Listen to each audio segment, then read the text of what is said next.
Pode sentar, pode ficar à vontade na presença de Deus. Hoje eu nem posso me demorar muito, porque a gente ainda tem a Santa Ceia. Mas eu queria compartilhar com você acho que pode aumentar um pouquinho. Aumenta só um pouquinho. Aumentar. Um dos textos mais conhecidos da Bíblia.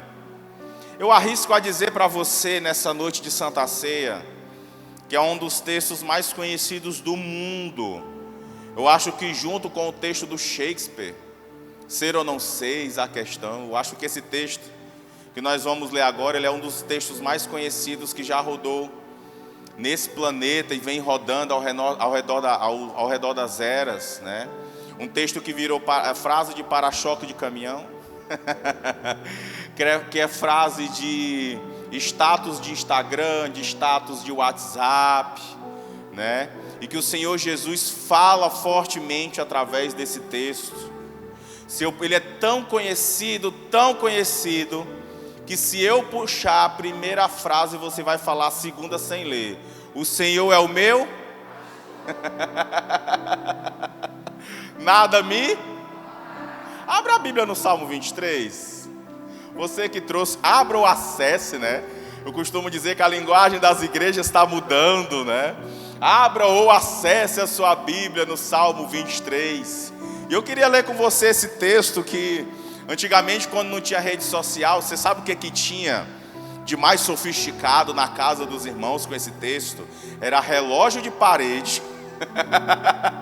Gente, hoje em dia as casas nem tem mais relógio de parede, né, gente? Relógio de parede. Outra coisa que ficou em extinção: calendário. Na cozinha da minha mãe tinha um calendário com o Salmo 23.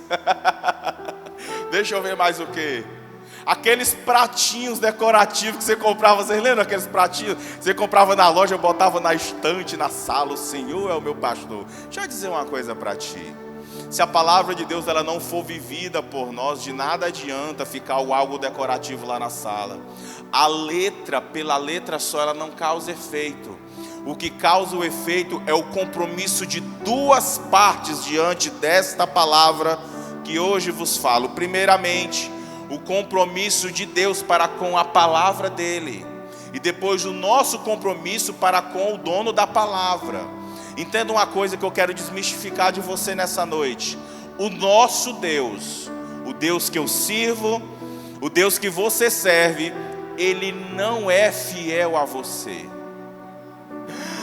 Que frase de impacto! O nosso Deus, ele é fiel à palavra dele.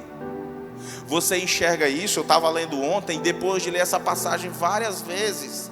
Ontem eu estava lendo a passagem da tentação de Jesus, quando Jesus Cristo foi levado ao deserto pelo Espírito Santo.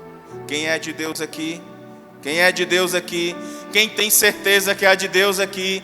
Se você está passando por desertos, você foi levado a Ele pelo Espírito Santo.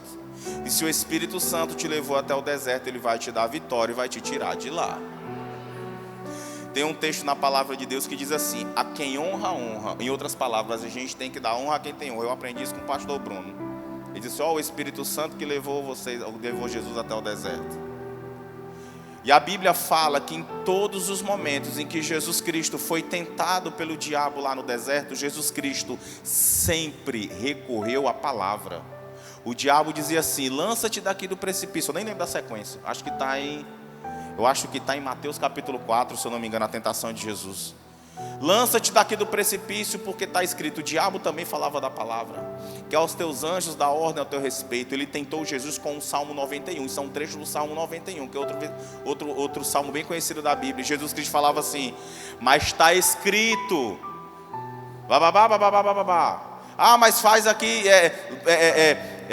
mande com que essas pedras se transformem em pães. Jesus Cristo falava: mas está escrito, nem só de pão viverá o homem. Jesus Cristo recorria à palavra o tempo inteiro, porque Ele sabe que o Deus que eu sirvo, o Deus que você serve, é fiel à palavra dele.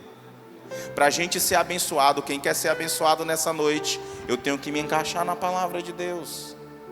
A Bíblia fala no Salmo 23. Salmo 23, por favor. Vamos ler todo mundo junto. Isso aqui sai quase que automático, né, gente? 1, 2, 3. O Senhor é o meu pastor, nada me faltará. Pode passar o salmo todo. Ele me faz descansar em pastos verdes ou verdejantes, em algumas traduções, e me leva às águas tranquilas. O Senhor renova as minhas forças e me guia por caminhos certos, como Ele mesmo prometeu. Ainda que eu ande pelo vale escuro, ou vale da sombra da morte, né? Vale escuro como a morte, não terei medo de nada, pois tu, o salmista fala, pois tu, ó Senhor Deus, estás comigo. Tu me proteges e me diriges. Versículo 5.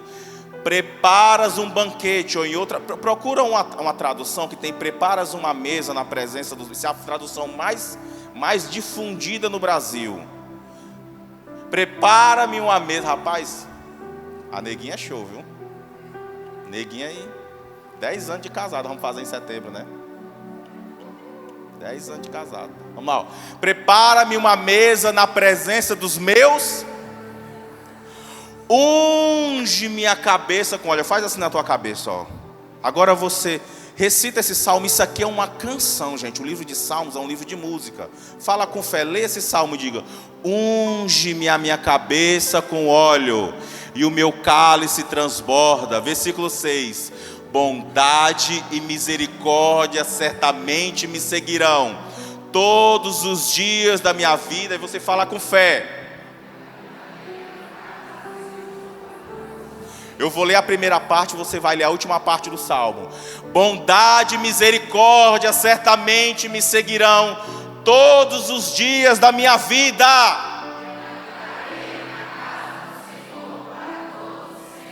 Davi, aplaude a Jesus, porque é a palavra de Deus.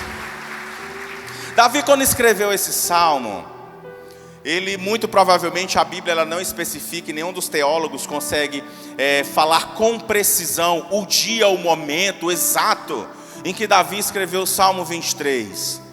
Mas a gente começa a ler a história de Davi e a gente entende que ele escreveu com base de quem viveu algo desse gênero.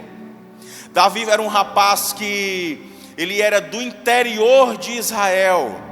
Ele nasceu em Belém de Judá, ficava um pouco mais de 100 quilômetros de Jerusalém.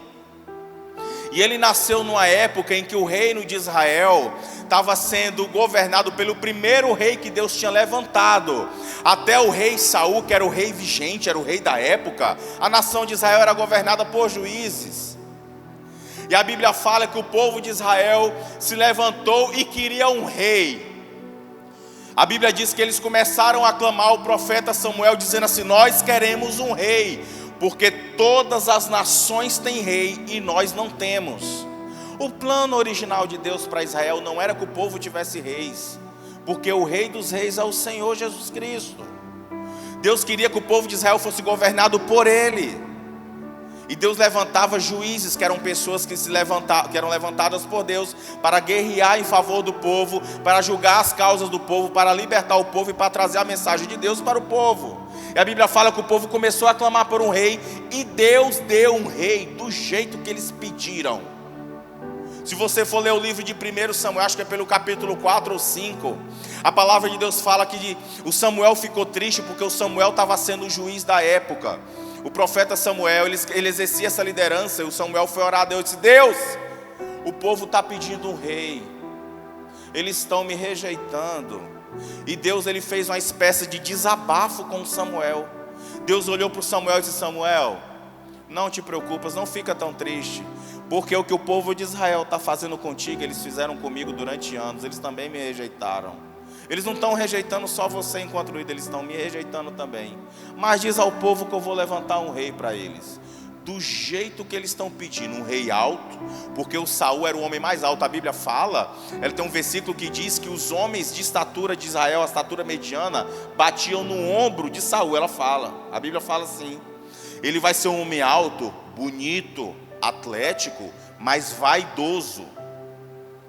Hoje o povo de Israel não precisa te servir, Samuel, tu é o profeta, e tu também é líder, mas a partir do momento que eu levantar um rei, 10% do gado do povo vai para o rei. Os filhos primogênitos dos homens vão servir no exército do rei. As filhas dos povos de Israel vão servir para fazer o banho do rei. Vai ter uma mudança de chave. O povo está pedindo uma liderança diferente. O povo vai ter uma liderança do jeito que eles estão pedindo. E Deus levantou o rei Saul. Deus deixou. Por que Deus deixou? Primeiro, porque para Deus, as situações que nós passamos de adversidade, elas servem para nós como ensinamento. Quando você vê uma situação de adversidade, eu aprendi com o tempo a não reclamar. Ou pelo menos não reclamar tanto. Às vezes eu tenho uma recaída. Eu não vou me fazer de Santa Rosa. Oh, meu Deus do céu, né? Para o povo de Deus, uma situação de adversidade, ela serve de promoção. Ela serve de aprendizado. A palavra de Deus fala que Deus levantou o Saul. E no início Saul foi um baita de um rei. Ele começou a organizar o reino de Israel como, de fato, um reinado mesmo. Com ele sendo rei, com generais, com ministros, com impostos. Os impostos, as pessoas não pagavam a quantidade de impostos que pagava para o rei, na época do Samuel. E Deus liberou tudo aquilo porque o povo foi pedindo. Cuidado com o que você pede. Cuidado com o que você deseja, porque eu acabei de falar que o nosso Deus é fiel à palavra dele. A palavra dele fala assim: pedi, e dá-se-vos. Se você continuar pedindo coisas que não procedem de Deus para você, vai chegar um momento que ele vai liberar. Só para você aprender. Quem já passou por uma experiência assim? Olha a minha mão erguida aqui, ó. Pedi algo que não era de Deus. Pedi e Deus liberou. Eu fico um pouco assim de falar das coisas, das minhas experiências para vocês, mas são coisas que eu gosto de compartilhar com os irmãos para você aprender. Uma vez eu fui comprar um carro. Eu tenho mais experiência com carro, né? Excelente. Eu fui comprar um carro e eu estava doido para comprar um carro. Eu já tinha um carro, queria comprar o segundo.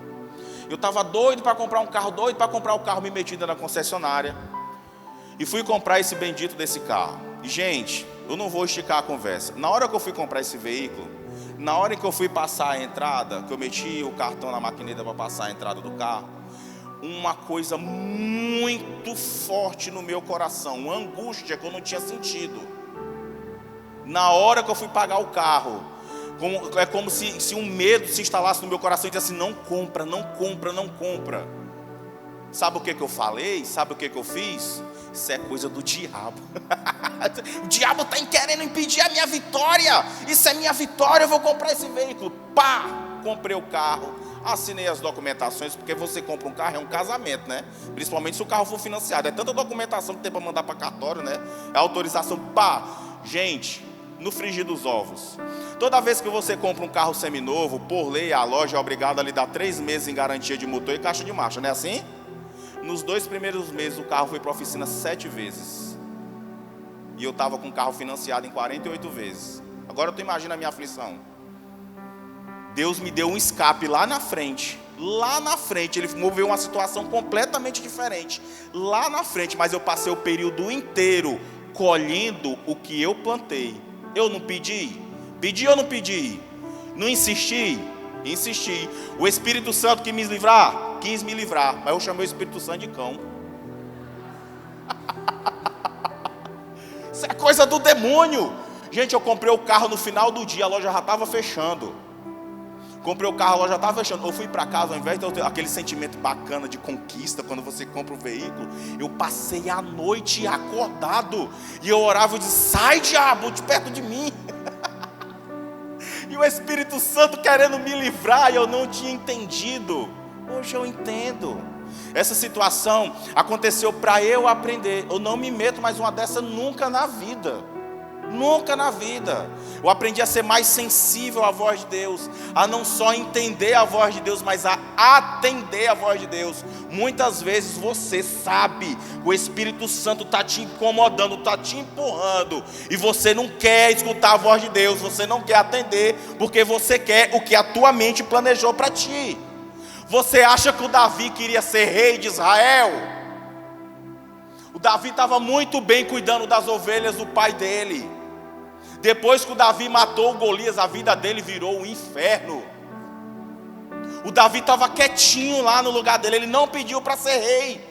Mas a Bíblia fala que Deus levantou o profeta Samuel e disse: Samuel, vai até Belém de Judá, se destaca até a casa do Jessé, que era o pai de Davi, porque eu já provi um rei para Israel, um homem segundo o meu coração. Você não enxerga o que Deus tem para você, mas Deus já enxergou faz tempo. Vou falar de novo para você dar um glória a Deus bem forte. Deus já enxergou o teu futuro e é promissor. Faz tempo que Deus tem coisa boa para ti. A Bíblia fala que o Jessé foi até a casa do Davi. E lá, o Davi tinha 7 irmãos mais velhos do que ele. E o profeta, Samuel, perdão. O profeta Samuel, quando entrou na cidade, todo mundo ficou atônito. O profeta chegou na cidade. Porque quando o profeta chegava na cidade, as pessoas esperavam logo um recado de Deus para o povo. Ou coisa boa, ou uma advertência. Você vai encontrar 2 figuras na Bíblia, profeta e sacerdote. O profeta e o sacerdote, eles tinham funções distintas. O sacerdote era a pessoa que cuidava do templo, que atendia o povo, que fazia os sacrifícios para perdão de pecados. O profeta era um cara que muitas vezes não ficava dentro do templo, ele ficava trazendo a mensagem de Deus para o povo. O sacerdote ligava o povo a Deus, através de rituais que ele fazia dentro do templo. O profeta ligava Deus ao povo. Um fazia de baixo para cima, o outro de cima para baixo. Você consegue compreender? O Samuel acumulava essas 2 funções. Ele entrou na cidade e todo mundo ficou atônito. A Bíblia diz que ele foi até a casa do Jessé e disse: Jessé, hoje Deus proveu um rei para Israel dentro da tua casa. Imagina a alegria do pai do Davi. Uau! Um dos meus filhos vai ser promovido a rei de Israel. O Jessé, a primeira coisa que o Jessé fez foi o que qualquer homem natural faz. Ele chamou o mais velho, o mais garboso, o mais bonito, o mais atlético, chamado Eliabe. E o Samuel, que estava com os olhos espirituais, um profeta de Deus que não estava usando os olhos espirituais, ele estava usando os olhos carnais. Ele olhou para o Eliabe e disse assim: é esse cara aí? Uau, vou ungir ele rei de Israel. A Bíblia diz que Deus falou com Samuel assim: não é ele. E Deus falou para o Jessé: não é esse teu filho não, tá? Tu tem mais outro? Tem outro. Deus chamou deixa eu lembrar o nome dele, Abinadab, segundo. Mas se não é o Eliabe, vai ser o Abinadab, vai ser o segundo da sucessão. E Deus olhou, o Samuel olhou para Abinadab e disse: realmente da primeira eu errei, mas dessa segunda aqui eu não erro, vai ser esse cara aqui. E Deus olhou para o Samuel e disse: Samuel, não é ele. O Samuel olhou para o Jessé e disse: ainda não é ele. Não é ele, Samuel, não é ele. Pois eu vou trazer o terceiro. Trouxe o Ramá. Só lembro o nome desses 3, tá? Não vou lembrar o nome da sequência não. Trouxe o Ramá. Uau, mas se não é o Eliabe, se não é o Abinadab, vai ser o Ramá. Trouxe o Ramá. Ramá, tu é mais bonito do que os outros 2. Uau. E Deus olhou para o Samuel e corrigiu o profeta na frente da família toda. A Bíblia diz que Deus olhou para o Samuel e disse: Samuel, pare de ver com os olhos carnais. Começa a enxergar com os meus olhos, porque eu enxergo o coração. Eu não olho como o homem vê, eu olho para o coração. Você está se achando pouca coisa? Pois Jesus Cristo está olhando para o teu coração. O Senhor Jesus tem planos para você que você nem imagina. Planos, a Bíblia fala no livro de Jeremias, capítulo 29, planos de fazê-los prosperar e não de lhes causar dano. Uns glória a Deus, ouvi uns 3, glória a Deus. Planos de fazê-los prosperar e não de lhes causar dano. Esses são os planos de Deus para a tua vida. A Bíblia fala que o Jessé saiu trazendo todos os filhos. O Samuel olhou e disse: olha, é o seguinte, a gente está numa situação complicada, porque Deus falou comigo que da tua casa ia surgir um rei, e nenhum desses aqui é o rei que Deus escolheu para ir para frente do povo de Israel. E agora? Será que Deus falou comigo errado? Será que eu fiz uma viagem perdida? Nenhuma viagem que você faz em direção à casa de Deus é em vão. Nenhuma. Tem uma irmã que falou comigo um dia desse, ela muito na Quinta da Vitória, ela diz assim: olha, pastor, eu sempre me apego àquela palavra que o senhor fala assim: nenhum passo em direção à casa de Deus é em vão. Pois não é. A viagem que você faz obedecendo a palavra de Deus sempre vai ter um retorno. Você acha que o Samuel não ficou nessa dúvida? Eu estou obedecendo ao Senhor. O Senhor me mandou me destacar mais de 100 quilômetros a pé, aqui ao interior. Então o Senhor vai ter que responder a oração. A Bíblia diz que o Samuel fez uma pergunta ao Jessé: Jessé, tem mais algum filho teu não? São só esses mesmos? A palavra de Deus fala que o Jessé disse assim: olha, tem um pequenininho, um bichinho assim, desse tamanhozinho assim. Ele fica lá longe no campo, ele não fica aqui dentro da casa não. A gente destacou ele para cuidar das ovelhas. Ei, cuidar de ovelha era o trabalho mais, como é que eu posso falar, menos glamuroso que tinha da época. Só fecha aqui, segura o parênteses aqui que eu vou abrir. Séculos antes, a Bíblia fala do José do Egito. Quem já escutou a história do José do Egito? A Bíblia diz que o José passou por toda a situação lá na frente, quando ele já era governador. Os irmãos do José vieram ter com ele porque eles estavam fugindo da seca em Israel.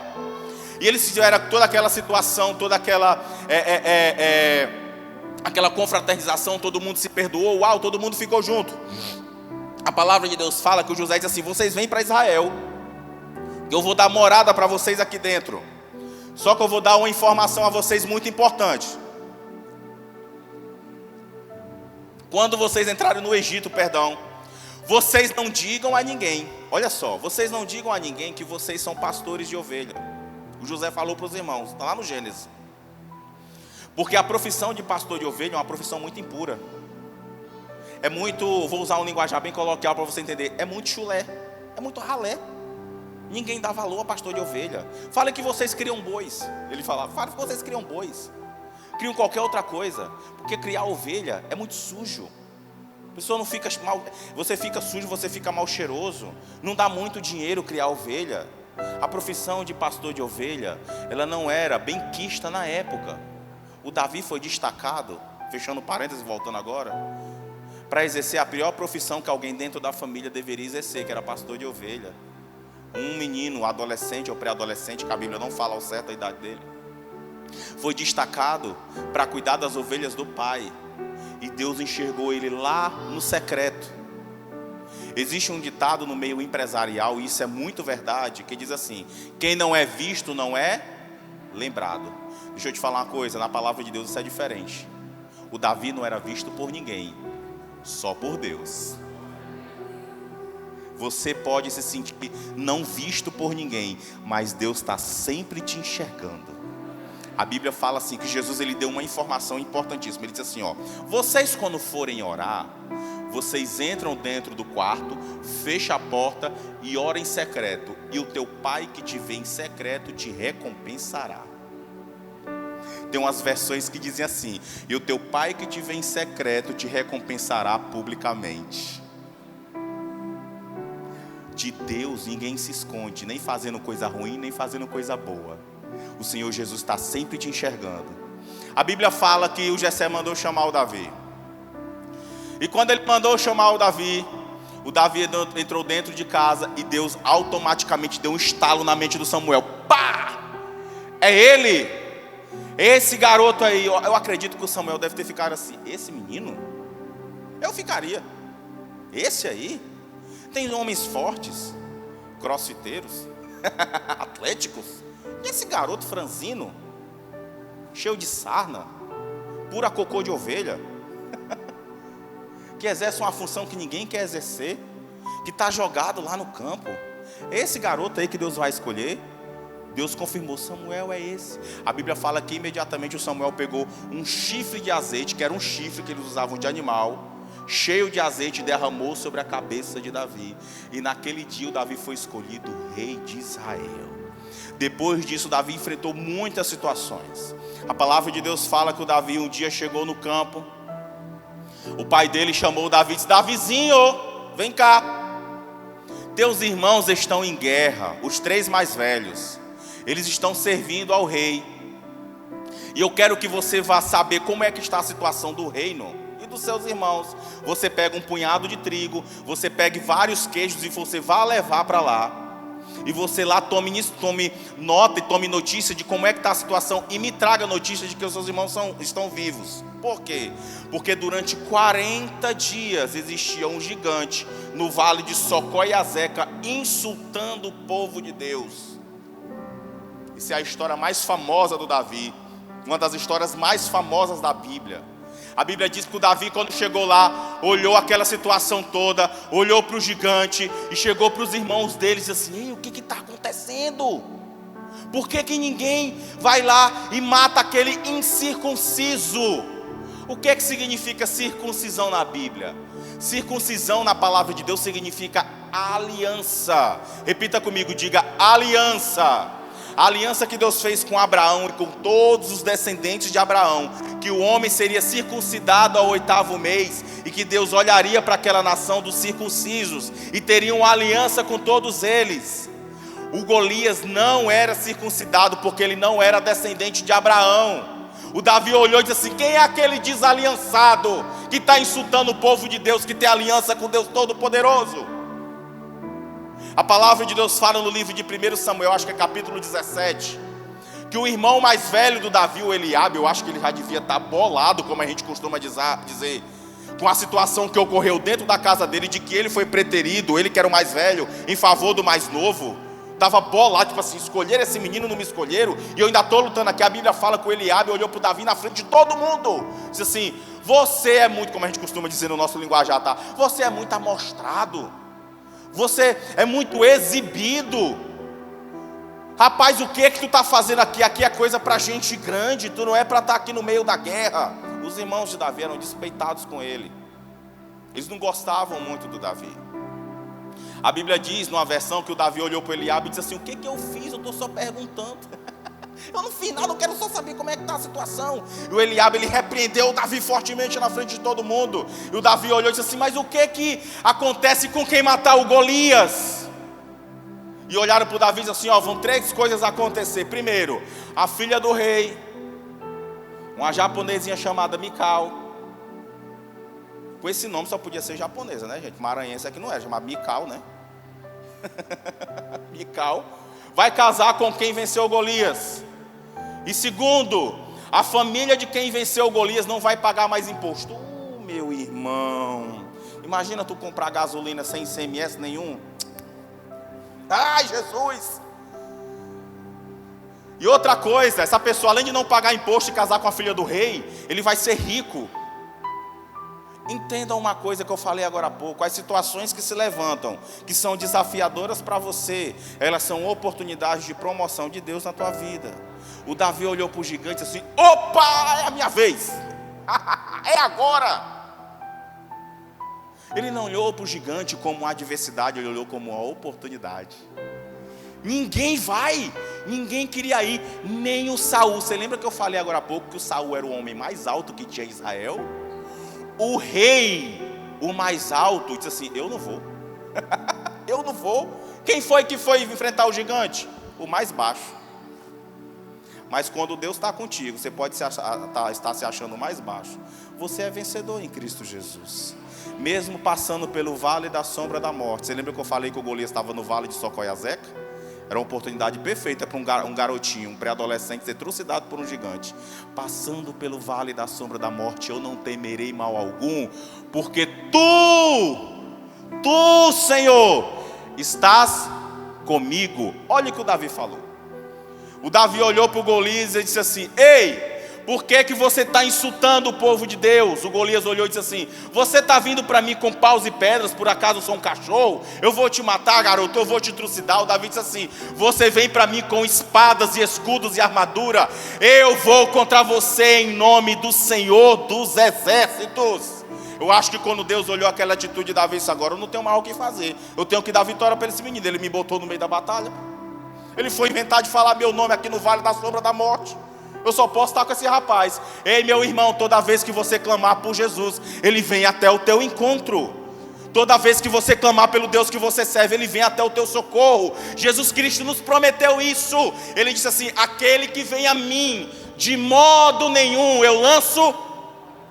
Aquele que vem a mim, de modo nenhum Jesus Cristo lança fora.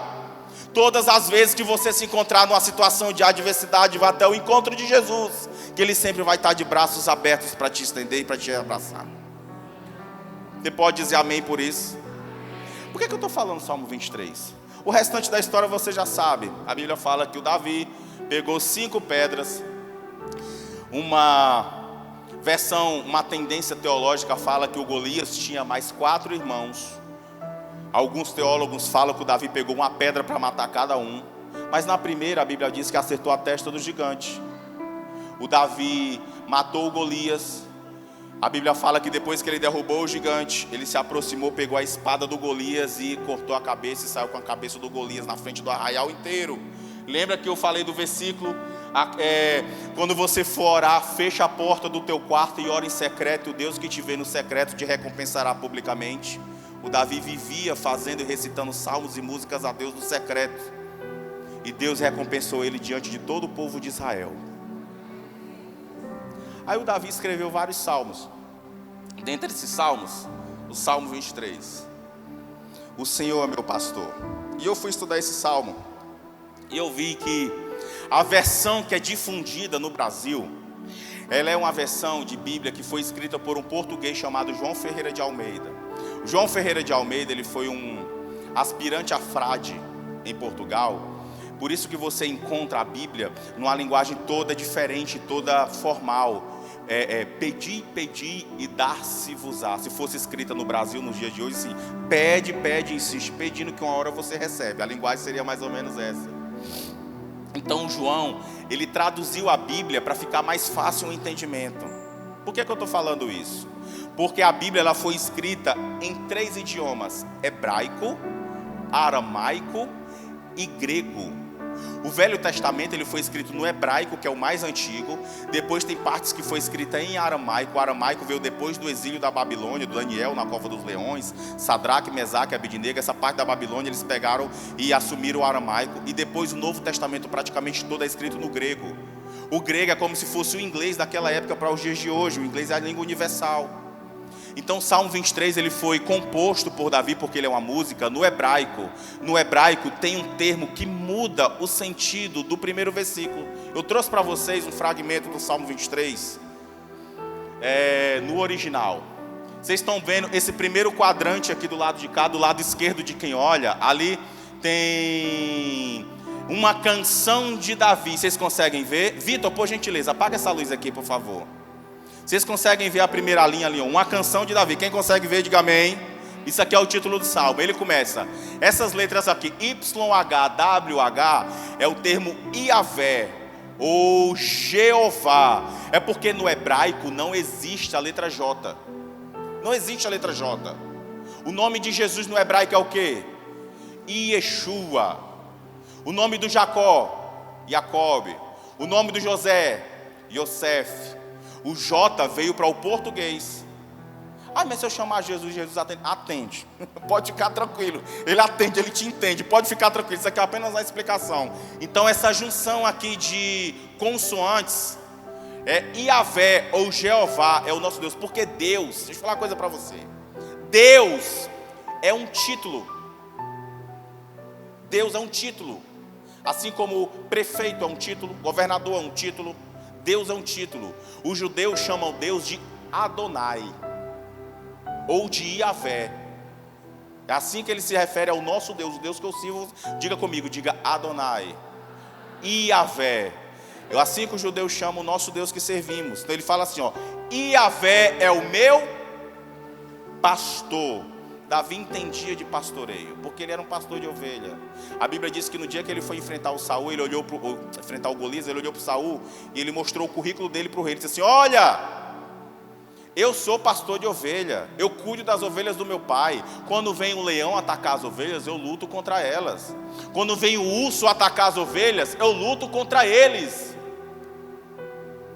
Não importa se a ovelha está viva ou morta, ela não é do urso e nem é do leão, ela é do meu Pai. O bom pastor, que é Jesus Cristo, sempre vai atrás de você, você estando bem ou estando ferido, porque você é a ovelha de Deus. A Bíblia fala que Jesus falou assim: eu sou o bom pastor, Eu falo, as minhas ovelhas me escutam e atendem a minha voz. Quem é a ovelha aqui de Jesus? Ele sempre vai ao teu resgate.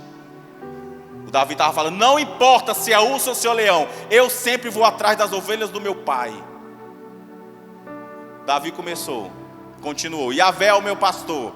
Você está vendo esse termo chamado ló? Quem está vendo aqui um ló na terceira linha? Está vendo ló? Quem está vendo o termo ló? Porque tem gente que não está enxergando. O termo ló, ele não significa nada. Na verdade, o significado dele é não. Quando João Ferreira de Almeida traduziu, ele botou nada. O Senhor é meu pastor, vírgula, nada me faltará. Você troca o nada e vai para o não. Repete comigo, diga: o Senhor é o meu pastor, vírgula, não me faltará. Muda, não muda? Porque quando eu digo assim, o Senhor é o meu pastor e nada me faltará, eu estou automaticamente dizendo que eu vou receber tudo, que eu vou ter tudo e que nunca vai me faltar nada. Isso é verdade? Nunca faltou nada para ti, não? Nunca faltou fé? Nunca faltou a certeza da salvação? Nunca faltou saúde? Nunca faltou dinheiro? Nunca faltou alguém com quem compartilhar a vida? Para mim já faltou algumas coisas. Então as coisas faltam. O que o Davi estava falando era assim: o Senhor é o meu pastor, o bom pastor que sempre dá a vida pelas ovelhas. E Ele, que é o meu pastor, não falta. As coisas faltam, mas o meu pastor não. Vou falar de novo. As coisas podem te faltar, mas o Senhor Jesus, que é o teu bom pastor, Ele nunca vai te faltar. Era isso que o Davi estava falando no Salmo 23. O Senhor é meu pastor, vírgula, é como se tivesse um Ele entre parênteses do jeito que está ali. Ele, que é o meu pastor, Ele não me falta. Você pode dar um glória a Deus? Você pode aplaudir ao bom pastor nessa noite? Ele não me falta. Aí ele continua: em adequadas relvas me faz deitar. Ele está dando aqui uma sensação de descanso mesmo no meio das situações adversas. Por quê? Porque a Bíblia fala de uma característica e de uma promessa para os filhos de Deus, que é a paz que excede todo o entendimento. Você vai passar por lutas, você vai passar por desertos, você vai enfrentar gigantes, você vai se ver no vale da sombra da morte. Mas o nosso Deus, o bom pastor, nunca vai te faltar, e Ele vai te dar sempre uma paz que excede até o teu entendimento. Excede o entendimento das pessoas que te cercam. Como é que essa pessoa, perdendo tudo, os amigos do Jó, a mulher do Jó não entendiam como é que o Jó estava perdendo tudo e continuava fiel a Deus. O Jó estava experimentando uma paz que excedia o entendimento de todo mundo. Eu acho que até o dele. A Bíblia diz que o Jó falou assim: Deus me deu e Deus tomou. Bendito seja o nome do Senhor. Cara, isso excede o entendimento de todo mundo. Que o Senhor Jesus te conceda na noite de hoje. Eu não posso me estender, tem ceia. Que o Senhor Jesus te conceda na noite de hoje uma paz que vai exceder todo entendimento, até o teu. Você vai passar pelo vale da sombra da morte, mas você vai permanecer em paz. E o Senhor Jesus, que é o teu pastor, vai sempre te livrar. Sempre. Aí ele estava falando dessa sensação de paz. Me faz deitar em pastos verdejantes, né? Pula lá para o outro quadrante, perto das águas de descanso, que foi o que nós falamos aqui. Minha alma refrescará, ou se restabelecerá. Conduzirá a mim em círculos de justiça, em endereço, em consideração ao seu nome, ainda que ande pelo vale de trevas ou vale da sombra da morte, não temerei mal algum, né? É um versículo que a gente mais fala. Deixa eu só abrir um parêntese.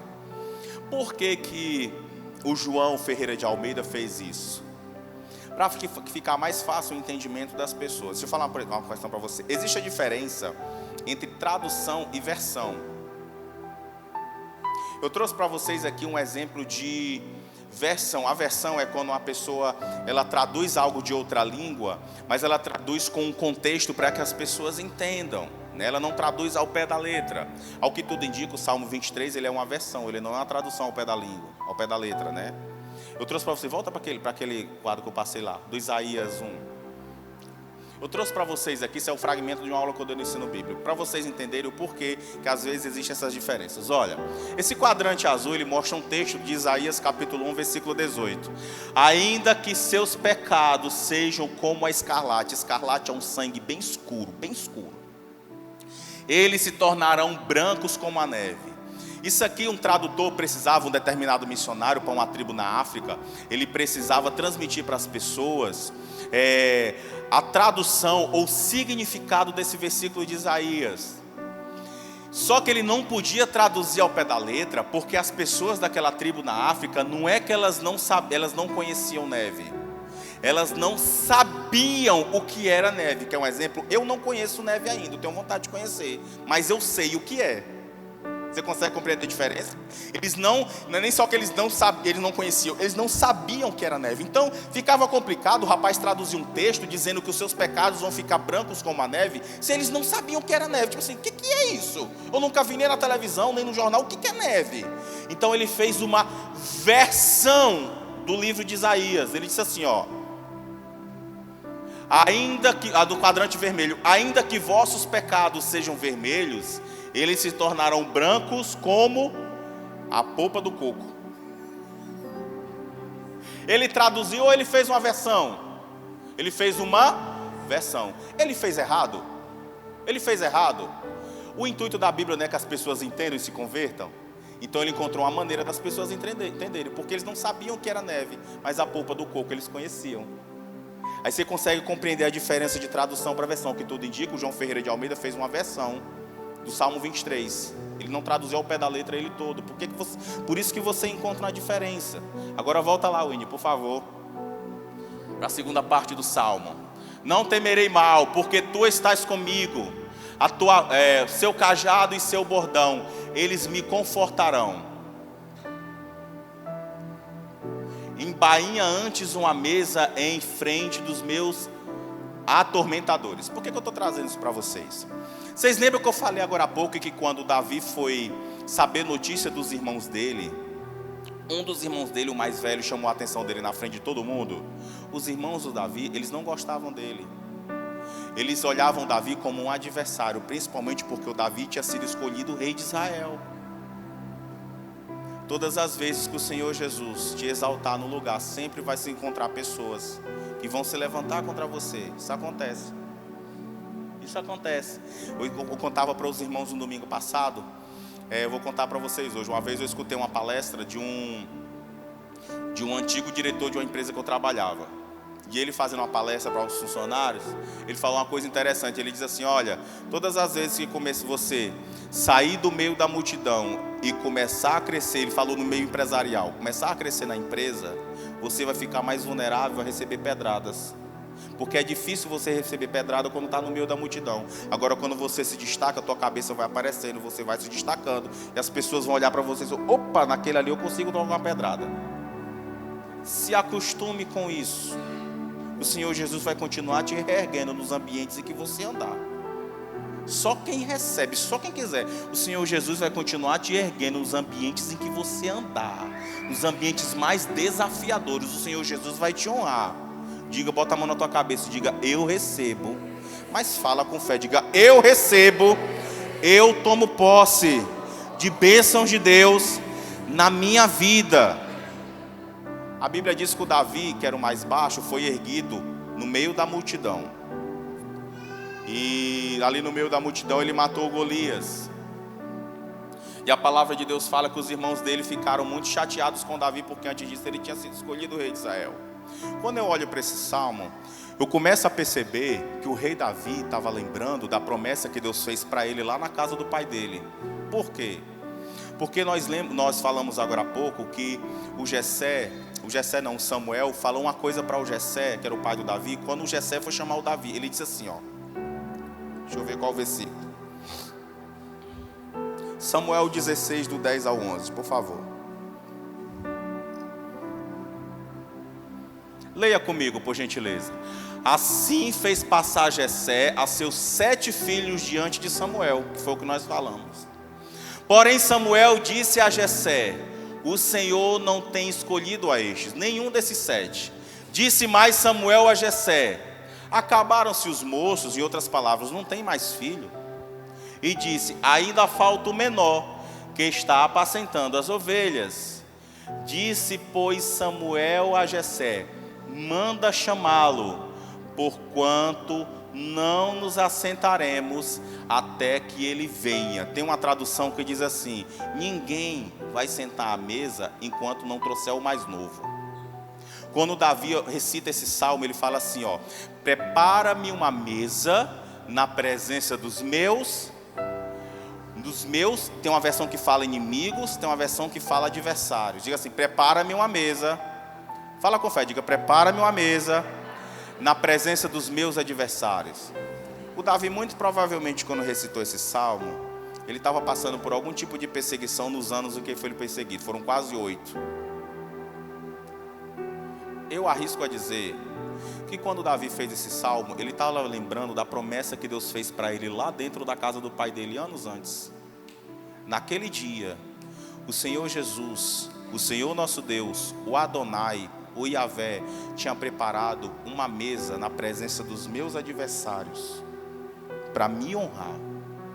Lembra o que nós lemos agora há pouco? O Samuel disse assim: ninguém senta à mesa enquanto não trouxer o mais novo. O Davi estava lembrando da promessa que Deus fez a ele anos antes. Ei, meu irmão, se Deus prometeu alguma coisa para ti, Ele vai fazer, porque Ele é fiel à palavra dele. Eu estou apontando para cá porque tem uma Bíblia bem aqui, tá? Ele é fiel à palavra dele. Quem tem promessa de Deus aqui? Quem tem promessa de Deus aqui, dá um glória a Deus bem forte. Pois Deus vai cumprir, porque Ele não é fiel a ti não, mas a palavra dele, Ele é. Cabe a você trazer à memória aquilo que te dá esperança. O que te dá esperança? As promessas de Deus na tua vida. O Davi começou a trazer à memória dele. Epa, eu lembro, hein? Eu lembro daquele dia lá na casa do meu pai, que todos os meus irmãos foram preteridos por Deus e eu fui exaltado na frente de todo mundo. Tinha uma mesa posta para honrar a escolha do novo rei de Israel. E o novo rei de Israel foi escolhido e foi o Davizinho.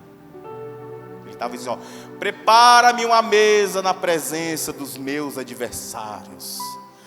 Unge minha cabeça com quê? E o cálice transborda. O que nós falamos agora há pouco? Que quando Davi entrou dentro de casa, ele encontrou a mesa, ele encontrou os irmãos, ele encontrou o pai, ele encontrou o profeta com um chifre de azeite na mão. A Bíblia diz que Deus olhou para o Samuel e disse: Samuel, é ele.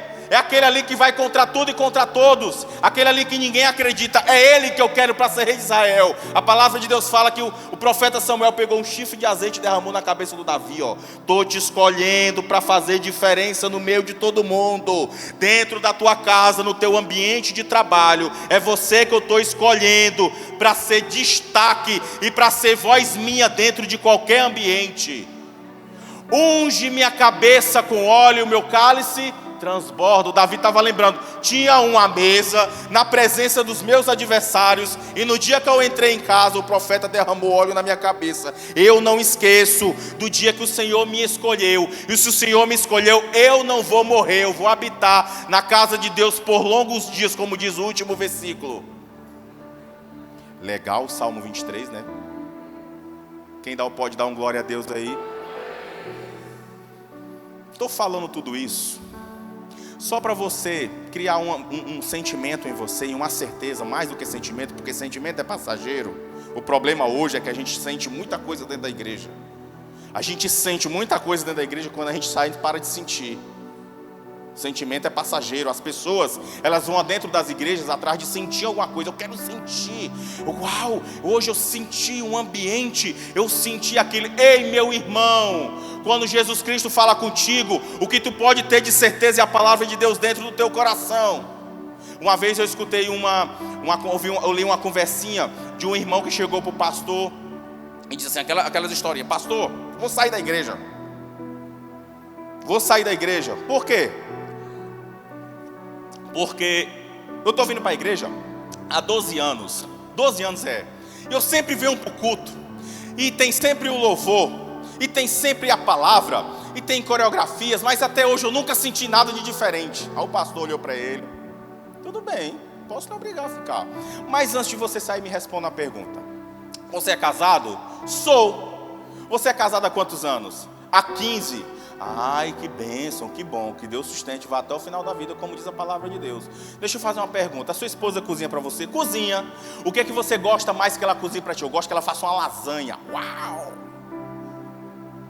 Deixa eu fazer uma pergunta para ti, ela faz lasanha para ti todo dia? Aí o irmão disse, não. Quando que ela faz? Ela faz lasanha para mim geralmente no Natal, ou na nossa festa de aniversário de casamento, ou no meu aniversário. Ai, bacana, nesses dias eu gosto de lasanha demais. Entendi. E nos outros dias, ela cozinha para ti? Cozinha. O que ela faz nos outros dias? Arroz e feijão. Ah, entendi. E tu come arroz e feijão dela? Como? É gostoso? É bom. Mas a lasanha é melhor, né? A lasanha é melhor. Deixa eu te fazer uma pergunta. No dia que tu come lasanha, tu gosta bastante? Gosto. E nos outros dias que tu não come lasanha, ela deixou de te alimentar? Tu não se alimentou com arroz e feijão, não? Ele me alimentei, ele disse assim, a casa de Deus é do mesmo jeito. Tem dia que é lasanha, tem dias que é arroz e feijão, mas tu vai sair nutrido da mesma forma. Tem dia que vai ser uma lasanha sensacional. Uau, tem dia que o louvor vai ser massa. Tem dia que vai ter uma peça show. Tem dia que a palavra vai falar comigo e eu vou sair sentindo aquela experiência bacana. Mas tem dia, meu irmão, que é o arroz com feijão, e com arroz com feijão o Senhor tem te sustentado de pé. Eu olho para o pastor Paulo e digo, pastor, estou aproveitando, né? E como é que o senhor faz as coisas assim? Ele, minha pregação é feijão com arroz. É muito, olha para cá, é, né? É, né? Um arrozinho com feijão é bom, né? As pessoas estão indo dentro da igreja porque eu não estou sentindo. Chegou um rapaz para mim uma vez. Ai, porque eu quero sair da igreja, eu quero ir para a igreja tal. Eu digo, mas por quê? Porque lá é diferente. Eu digo, mas diferente como? Diferente como? Lá a gente sente algo diferente. Eu digo, mas o que é? Eu não sei explicar. Lá é assim, a parede é preta. Faz o seguinte, quando tu entrar dentro da igreja, tu fecha teus olhos, fica tudo preto. E lá tem um ambiente, um clima. E lá tem uma fumaça. Eu digo, fumaça? Meu irmão chama o bombeiro. Eu disse, olha, eu não posso te impedir de ficar. Mas enquanto você estiver atrás de experiências de sentimento, você vai sair pingando de igreja em igreja, igual o macaco que sai pulando de galho em galho. Toma cuidado, que um dia o galho quebra. Se fixa em Jesus. Eu estou trazendo essa mensagem hoje para vocês terem a certeza de que o Senhor Jesus Cristo, como promete algo para alguém, Ele cumpre. A Bíblia fala no livro de 1 Timóteo, que o Paulo ele deu uma explicação sobre a característica de Cristo. Ele disse assim, olha, se nós formos infiéis, Ele permanece fiel, porque Ele não pode negar a sua própria natureza. A natureza do Deus que eu sirvo e que você serve é de fidelidade. Vou falar de novo, tem que ser um glória a Deus, mas tem que ser um glória a Deus assim, daquelas igrejas que o pessoal sai rodando. A natureza de Deus é de fidelidade. Ah, mas se vai aplaudir, aplaude com força, Jesus. Glória a Deus. Meu irmão, traz à memória a promessa que Deus fez para ti, a promessa de salvar a tua família. Você tem uma promessa de vencer na vida, promessa de ter uma casa própria, ótimo, promessa de casar. Quem quer casar, diga amém. Eita, eu escutei, eu virei até de costas. Eu virei até de costas. Amém, amém. Casar é de Deus, gente, escolha certo. Estava conversando com a irmã hoje de manhã, eu digo, não seja muito exigente não, tá?